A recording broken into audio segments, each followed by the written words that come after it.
ফেরার আলো পাপের কালো নাও মুছিয়ে না আমার জীবন তোমার রঙে দাও রাঙিয়ে দাও। আসসালামু আলাইকুম ওয়া রাহমাতুল্লাহি ওয়া বারাকাতুহু। দেশ চ্যানেল নিবেদিত পবিত্র মাহে রমাদান ব্যাপী হেরার আলো অনুষ্ঠানে আপনাদের সকলকে জানাই স্বাগতম। এই মুহূর্তে দেশ এবং প্রবাসী এই ভিডিওটি যারা দেখছেন সকলকে জানাচ্ছি আন্তরিক মোবারকবাদ, সম্মান এবং শ্রদ্ধা। প্রতিদিনের ন্যায় আজকের পর্ব শুরু হয়ে যাচ্ছে। আমাদের আজকে তৃতীয় রমজান চলতেছে। তো প্রতিদিনের ন্যায় আজকের ধারাবাহিক আলোচনার বিষয়বস্তু হচ্ছে আমরা যে রমাদান মাসের যে সিয়াম সাধনা করি, এই সিয়াম সাধনা কি করলে, কি কি কাজ করলে আমাদের এই সিয়াম সাধনা অর্থাৎ এই পবিত্র মাহে রমাদানের রোজা এগুলো ভেঙে যাবে এবং সমাজের কিছু ভুল ধারণা আপনাদের মাঝে তুলে ধরবার চেষ্টা করব ইনশাআল্লাহ। নাহমাদুহু ওয়া নুসাল্লি আলা রাসূলিল কারীম, আম্মা বা'দ। ইন্নাল্লাহা ওয়া মালাইকাতাহু ইউসাল্লুনা আলান নবী ইয়া আইয়ুহাল্লাযীনা আমানু সাল্লু আলাইহি ওয়া সাল্লিমু তাসলিমা। আল্লাহুম্মা সাল্লি আলা মুহাম্মাদ ওয়া আলা আলি মুহাম্মাদ কামা সাল্লাইতা আলা ইব্রাহিম ওয়া আলা আলি ইব্রাহিম ইন্নাকা হামিদুম মাজিদ। اللهم بارك على محمد وعلى آل محمد كما باركت على إبراهيم وعلى آل إبراهيم إنك حميد مجيد।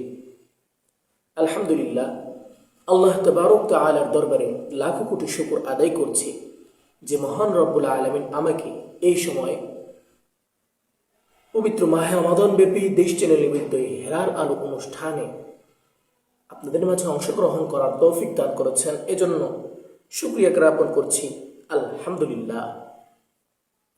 যে বিষয়টার কথা বলেছিলাম, কি কি কারণে আমাদের সিয়াম সাধনা, আমাদের রোজা ভঙ্গ হয়ে যাবে। তো শুরুতেই আমরা রোজার যে মূল পয়েন্ট সেটার মধ্যে আমরা চলে যাই। রোজা কাকে বলে? রোজা কাকে বলে? সুবহে সাদিক থেকে নিয়ে শুরু করে নিয়ে সোজা আসর যাওয়া পর্যন্ত খানা পিনা থেকে, খাবার থেকে পানাহার থেকে, খাবার থেকে পানাহার থেকে এবং স্ত্রী সহবাস থেকে বিরত থাকার নামই হচ্ছে রোজা। তো এখানে আমরা একটা জিনিস সাজেস্ট করতে পারি যে খাবার খাওয়া কিংবা কোনো কিছু পান করা কিংবা ফিজিক্যাল ইন্টারেকশনে যেটা বা স্ত্রীর সাথে মেলামেশার মধ্যে যাওয়া, এগুলো কাজ করলে রোজা ভঙ্গ হয়ে যাবে। তো শুরুতেই আমরা বুঝতে পারছি যে খানাপিনা থেকে আমাদের বিরত থাকতে হবে এবং যে ফিজিক্যালি যে ব্যাপারটা আছে স্ত্রী সহবাস, সেটা থেকে আমাদেরকে বিরত থাকতে হবে। তা আসুন আমরা এক এক করে জেনে নিই কি কি কারণে আমাদের রোজা ভঙ্গ হয়ে যেতে পারে। এক নাম্বার, কেউ যদি ইচ্ছাকৃতভাবে যদি খাবার খায় তাহলে তার রোজা ভেঙে যাবে। মূল পয়েন্ট, কেউ যদি ইচ্ছাকৃতভাবে যদি খাবার খায় সেই হিসাবে তার রোজা ভেঙে যাবে। এখানে শুরুতেই আল্লাহ পাক রব্বুল আলামিন বলেন যে তোমরা আমার জন্য রোজা রাখো। রোজার মূল পয়েন্টই হচ্ছে খানা পিনা থেকে, আহার থেকে নিজেকে বিরত রাখা। মূল পয়েন্ট হচ্ছে যে আমরা রোজা রাখা অবস্থায় আমরা খাবার খেতে পারবো না, খাবার খাওয়া থেকে আমাদের বিরত থাকতে হবে, মূল পয়েন্ট। এরপর আসেন, এখানে ইচ্ছাকৃতভাবে খাবার খাওয়ার কথা হয়েছে। ইচ্ছাকৃতভাবে যদি আমরা খাবার খাই এবং যদি অনিচ্ছাকৃতভাবে হয়ে যায় যে আমরা দীর্ঘ 11 মাস আমরা রোজা তো রাখি নাই, একটা অভ্যাসগত একটা জিনিস আছে, অভ্যাসগত যে ভাবটা আছে, যেমন হঠাৎ মনে করলেন দীর্ঘ 11 মাস আপনি দোকানে গেলে হুট করে চা নাস্তা আপনি খাইতেন, আপনি যে ওই অন্যান্য দিনের মতো পবিত্র মাহে রমজানে যে মানে ইচ্ছার বাহিরে আপনার খাবার খাইলেন, ইচ্ছার বাহিরে। তো যখন খাইলেন, খাওয়া অবস্থায় যদি আপনার মনে পড়ে যে আপনি খাওয়া বন্ধ করে দেন, সেসব আপনার রোজা ভঙ্গ হবে না। তবে যদি আপনার মনে পড়েছে আপনি তারপর ইচ্ছাকৃতভাবে খাইলেন, সেই হিসাবে আপনার রোজা ভঙ্গ হয়ে যাবে। এরপর আসেন, ইচ্ছাকৃতভাবে ড্রিঙ্কস করলে, ইচ্ছাকৃতভাবে কোনো কিছু পান করলে, সেটা কোমল পানীয় হোক কিংবা যে কোনো জিনিসই হোক, মোর পয়েন্ট, যদি পানাহার করেন তাহলে আপনার রোজা ভেঙে যাবে। ইচ্ছাকৃতভাবে যদি আপনি পানাহার করেন সে হিসাবে আপনার রোজা ভেঙে যাবে। এরপর আসেন 3 নম্বর বিষয়, স্ত্রী সহবাস থেকে আমাদেরকে বিরত থাকতে হবে। যদি আমরা স্ত্রী সহবাস করি তাহলে সেই হিসাবে আমাদের রোজা ভেঙে যাবে, রোজা থাকবে না, রোজা ভেঙে যাবে। ফজর থেকে নিয়ে শুরু করে নিয়ে সন্ধ্যা পর্যন্ত আপনি স্ত্রী সহবাসের মধ্যে লিপ্ত হতে পারবেন না। রোজা অবস্থায় যদি আপনি এটা করেন সেসব আপনার রোজা ভেঙে যাবে।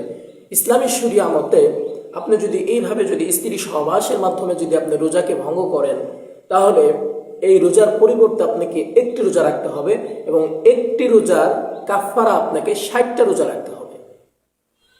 ইসলামী শরিয়া এটা একটা ঠেট দিয়েছে। একটা রোজার বিপরীতে একটা রোজা তো রাখতেই হবে, প্লাস একটা রোজার কাফারা স্বরূপ আমাকে 60টা রোজা রাখতে হবে। আপনি কি সাজেস্ট করছেন, কি করছেন? স্ত্রী সহবাসের মধ্যে আপনি কেমনে লিপ্ত হচ্ছেন? পবিত্র মাহে রমাদান, এই রোজা রাখা অবস্থায় এই স্ত্রী সহবাস থেকে ফিজিক্যালি যে ব্যাপার, এটার মধ্যে আমরা যেন সংশ্লিষ্ট না হই, আল্লাহ পাক যেন কবুল করেন, আমিন। এরপর আসেন ইচ্ছাকৃতভাবে বমি করা। ইচ্ছাকৃতভাবে বমি করা, আপনি ইচ্ছাকৃতভাবে বমি করেন, ইচ্ছাকৃতভাবে আপনি বমি করেন তাহলে আপনার রোজা ভেঙে যাবে। আর যদি আপনার হয়তো আপনি অসুস্থ বা শরীরটা খারাপ, সেসব আপনার হঠাৎ বমি এসে গেল, সেক্ষেত্রে আপনার রোজা ভাঙবে না। যদি আপনি ইচ্ছাকৃতভাবে বমি করেন কিংবা আপনার উপরে বমি জয়লাভ করে ফেলে বা আসলো, আপনার উঠে গেল, গলার উপরে উঠে গেছে, 1/3 আপনার উঠে গেছে, আপনি ওটাকে আবার গিলে ফেলেছেন, ওটা করা যাবে না। ওই হিসাব করলে আপনার রোজা ভেঙে যাবে, ওই হিসাব করলে আপনার রোজা ভেঙে যাবে। এই বমি হিসাবে সুনানে তিরমিজির একটা সহিহ হাদিস আছে, আপনি ইচ্ছাকৃতভাবে বমি করেন, রাসূলুল্লাহ সাল্লাল্লাহু আলাইহি ওয়াসাল্লাম এখানে আপনি বমি করেন, তুলনামূলক বমি বেশি হয়ে যায়, রোজা ভেঙে ফেলার কথা তিনি বলেছেন। কেন বলেছেন? আপনি অসুস্থ হয়ে যেতে পারেন, সারাদিন আপনি বমি হওয়ার পরে আপনি এই সারাদিন রোজা রাখেন, সেই আপনি অসুস্থ হয়ে যাওয়ার সম্ভাবনা আছে, সেই হিসাবে এই হাদিসটি তিনি এনেছিলেন। এরপর 5 নাম্বার, মাস্টারবেশন, বা এটা বর্তমান সময়ে যুবক যুবতীর একটা অত্যাধিক পরিমাণে এই জিনিসটা হয়ে গেছে। মাস্টারবেশন বাংলায় যেটা বলা হয় হস্তমৈথুন। হস্তমৈথুন, আপনি রমজানে সিয়াম থাকা অবস্থায় আপনি হস্তমৈথুন করেন, সে হিসাবে আপনার রোজা ভেঙে যাবে, রোজা টিকবে না। আর এই হস্তমৈথুন এটা কবিরা গুনাহ, এটা করা যাবে না, এটা বিশাল গুনাহ। আপনি এক তো গুনাহ করছেনই, দ্বিতীয়ত আপনি পবিত্র মাহে রমাদান মাসে আপনি এই জঘন্যতম কাজ আপনি করতেছেন, তো এই কাজগুলো করা যাবে না। এরপর আসেন ধূমপান করা। আপনি ধূমপান করেন সে হিসাবে আপনার রোজা ভেঙে যাবে, ধূমপান করা যাবে না। ধূমপান আপনি করেন আপনার রোজা ভেঙে যাবে। মূল পয়েন্ট, ধূমপান তো এমনিতে আপনার স্বাস্থ্যের জন্য ক্ষতিকর, পরিবেশের জন্য ক্ষতিকর, এটা করা যাবে না। রোজা রাখা অবস্থায় ধূমপান করা যাবে না। এরপর আসেন, আমরা অনেক সময় অসুস্থতার বশত রোজা রাখা অবস্থায় নাকে কানে ডব দিয়ে থাকি। আপনি নাকে কানে ডব দেন, সে হিসাবে আপনার রোজা ভেঙে যাবে, তো এটা করা যাবে না। মূল পয়েন্ট, যে রোজা থাকা অবস্থায় আমরা নাকে কানে ডব দিতে পারবো না। এরপরে আসেন, আপনি নাকে কানে ডব দেন, এটা আপনার নাকের সাথে আপনার এক পাকস্থলীর সাথে আপনার সংশ্লিষ্ট আসছে। আপনি অনেক সময় দেখবেন যারা অসুস্থ আছে হসপিটালের মধ্যে ভর্তি, তাদেরকে নাক দিয়ে স্যালাইন দেওয়া হয়, তার মানে এদের বোঝা যায় নাকের সাথে পেটের সম্পর্ক আছে, তো এটা করা যাবে না। তো আপনি ডব দিতে পারেন ইসলাম শরিয়া মতো, আপনি ডব দিবেন, রোজা রাখা অবস্থায় নয়। সুবে সাদিক থেকে শুরু করে সূর্যাস্ত যাওয়া পর্যন্ত এই সময় আপনি ডব দিতে পারবেন না, এবং এরপর আপনি রাতে দিতে পারেন। এই সময় নাকি কানে ড্রপ দেওয়া থেকে আমরা বিরত থাকব। এবং এই ব্যাপারে রাসূলুল্লাহ সাল্লাল্লাহু আলাইহি ওয়াসাল্লাম এক সাহাবীকে বললেন, আমরা যে যখন উজু করি, উজু করার সময় আমরা নাকে কিন্তু ভালো করে পানি দেই। তো নাকের মধ্যে ভালো করে পানি দেই। তো রাসূল বলেন, যখন তুমি রোজা রাখবা, এই নাকে পানি দেওয়ার ক্ষেত্রে তুমি নাকে পানি দিয়ে এটা টান দিও না, এটা ভিতরের দিকে টান দিও না, সেই হিসেবে তোমার রোজা ভেঙে যাবে। তো আপনি যখন উজু করবেন, তো উজু করার সময় সাধারণভাবে আপনি পানি দিয়ে ওটা টান দিবেন না, যদি ভিতরে চলে যায় আপনার রোজা ভেঙে যাবে। এরপর আসেন, অনেক সময় দেখা যায় যে পুষ্টিকর কিছু ইনজেকশন শরীরের মধ্যে পুশ করা হয়। এই ইনজেকশনগুলো হতে পারে এগুলো আপনার এই করার কারণে, ইনজেকশন পুশ করার কারণে আপনার রোজা ভেঙে যেতে পারে। বাহির কিছু বছর আপনার শরীরের ভিতরে প্রবেশ কারণে, সেই ক্ষেত্রে আপনার রোজা ভেঙে যাবে। আল্লাহ পাক যেন আমাদেরকে এই সমস্ত বিষয় থেকে বেঁচে থাকার তৌফিক দান করুন, আমিন। এরপর আসেন, আমাদের সমাজে কিছু ভুল ধারণা আছে, যে ভুল ধারণা আমরা সচরাচর শুনে থাকি। কি? সাহরি না খেলে রোজা ভেঙে যাবে। কেউ যদি রোজা রাখে, এবার যদি বলে যে আমি রোজা সাহরি খাই নাই, এবার কেউ বললো যে আপনার রোজা হয় না, আপনার রোজা ভেঙে গেছে, সেহরি না খেয়ে রোজা হবে না। সেহরি না খেয়ে আপনি যদি রোজা রাখেন, রোজা আপনার হবে, এতে সমস্যা নাই। তবে সাহরির মধ্যে বরকত আছে। আল্লাহ নবী বলেন, সাহরির মধ্যে বরকত আছে, তোমরা সাহরি খাও। সে হিসেবে রাসূলের সুন্নাহ আদায় করা হইতেছে, আপনি সাহরি খান, সাহরির মধ্যে আল্লাহ পাক বরকত দিয়েছেন, সাহরি খেতে হবে, আপনি এটি খেতে পারেন। তবে না খেলে রোজা ভেঙে যাবে এইরকম কোনো কিছু পাওয়া যায় না। এরপর আসেন, অনেক সময় বা দেখবেন বা ঘুমের মধ্যে স্বপ্ন দোষ হয়। তো অনেকে বলে যে স্বপ্ন দোষ হলে রোজা ভেঙে যাবে। না, স্বপ্ন দোষ হলে রোজা ভেঙবে না, এটা আপনার আয়ত্তে ছিল না। স্বপ্ন দোষ এটা আপনার আয়ত্ত নয়, এটা আপনার অনিচ্ছাবশত এটা হয়ে গেছে। তো সেক্ষেত্রে আপনার রোজা ভাঙবে না, আপনার রোজা ভাঙবে না। তো অনেকে বলে যে স্বপ্ন দোষ হলে রোজা ভেঙে যায়। না, স্বপ্ন দোষ হলে রোজা ভেঙে যায় না, আপনি পরিপূর্ণ রোজা রাখতে পারেন। এরপরে অনেক সময় মনে করলেন, যে বললাম শুরুতেই, যে ভুলবশত খাবার আপনি যদি পানাহার করেন, ভুলবশত যদি খেয়ে ফেলেন, তো অনেকেই বলে আপনি খেয়ে ফেলেছেন, একজন জানাইছেন আমি খেয়ে ফেলেছি, সে বলতেছে তোমার রোজা ভেঙে গেছে, তুমি আর খেতে পারবো না, তুমি রোজা ভেঙে ফেলো, তুমি রোজা ভেঙে ফেলো। তো আপনি যদি ভুলবশত খেয়ে থাকেন, আপনার নিজের খবর তো আপনি জানেন আপনি কিভাবে খেয়েছেন। আপনি যদি ভুলবশত খেয়ে থাকেন, সেই হিসাবে আপনি রোজা আপনি পরিপূর্ণ রাখতে পারেন। আর যদি আপনি ইচ্ছাকৃত খান, তাহলে আপনি রোজা ছেড়ে দিবেন। এরপরে অনেকে বলেন যে সেহরিতে যদি আপনি খেজুর না খান, তাহলে আপনার রোজা হবে না। আর রাসূলের সুন্নাহ সেহরিতে খেজুর খাওয়া, সেহরিতে খেজুর খাওয়া রাসূলের সুন্নাহ।